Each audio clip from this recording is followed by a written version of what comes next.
bugaagtan jecela inaan akhrisado inta badan waxaan dhageystaa podcast badan interest waxaan ku ahay noloshayda sidaan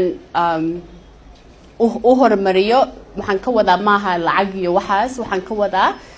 xaqa diinta the other side because meeshan waa laga tegayaa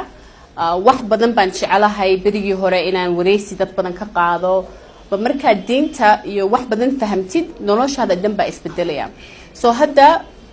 dreamkayga wuxuu yahay maahaba inaan caan noqdo oo lacag sameeyo waxaa rabaa maxaa ka tegaysaa markaa dhimatid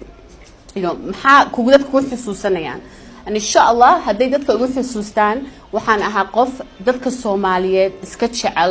inay walaalo noqdaan inay noqdaan dad maanta fahmi kara wadankeeni haddii anaga waxba ka tarin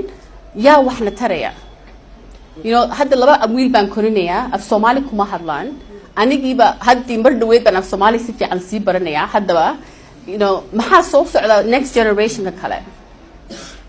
maxay dadkeeni ku dambeyn doonaan intaasaan isweydiiyaa so insha Allah